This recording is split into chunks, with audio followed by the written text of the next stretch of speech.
खून पीने वाला पिशाच। हेलो दोस्तों, अगर आप हमारे चैनल पर नए हैं तो प्लीज़ चैनल को सब्सक्राइब कर लें। एक बार की बात है, सुरेश और रमेश नाम के दो लड़के थे। एक दिन वो अपनी गाड़ी से अपने घर अजमेर से जयपुर जा रहे थे। 2 घंटे का रास्ता था। तभी रास्ते में उन्हें एक लड़की लिफ्ट मांगते हुए नजर आई। रमेश उसे लिफ्ट दे देता है। वो लड़की भी जयपुर जा रही थी। लड़की का नाम निशा था। सुरेश पूछता है कि आप क्या करती हैं? वो बोलती है, मैं कॉल सेंटर में जॉब करती थी। बातों का सिलसिला सफ़र के साथ चलता रहता है। तभी सुनसान रास्ते पर उनकी गाड़ी खराब हो जाती है। अनजान रास्ता, जहां मदद की कोई उम्मीद नहीं थी। तभी लड़की बोलती है, यहाँ नज़दीक ही उसके चाचा की हवेली है और वो लोग वहाँ रुकने की सोचते हैं। जंगल के रास्ते से होकर उस हवेली में पहुंचना था। झींगुर और कुत्तों की रोने की आवाज़ वातावरण को डरावना बना रही थी। वो हवेली पहुंच जाते हैं। वहाँ खाने पीने का अच्छा इंतजाम बहुत बढ़िया था। खाने पीने के बाद वो लोग सो जाते हैं। सुबह होने पर वो जैसे ही जागते हैं तो देखते हैं वो हवेली तो खंडर है। वो सोचते हैं वो लड़की कहाँ पर है।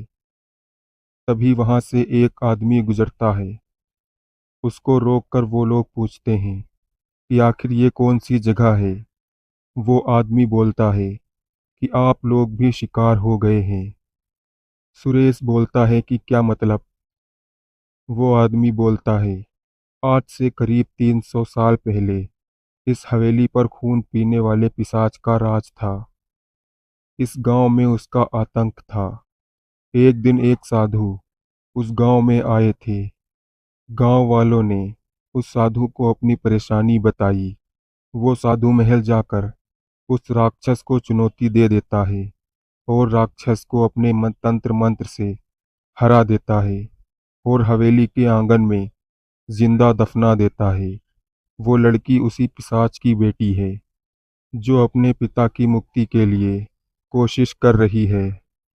वो लोगों का खून पीकर उसे जमा करती है ताकि अपने पिता को मुक्त कर सके।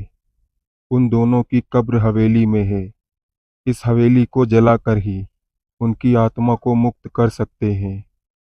तभी रमेश अपने गले में काटे हुए का निशान देखता है और अपनी गाड़ी से पेट्रोल निकालकर हवेली पर छिड़क देता है और फिर आग लगाकर उस हवेली को नष्ट कर देता है। इसके बाद दोनों अपने घर चले जाते हैं। पर ये क्या, वो पिशाच और उसकी बेटी इनके घर में आ गए थे। ये पिशाच तो वही था जिसने उन दोनों को कहानी सुनाई थी। वो दोनों बहुत डर जाते हैं।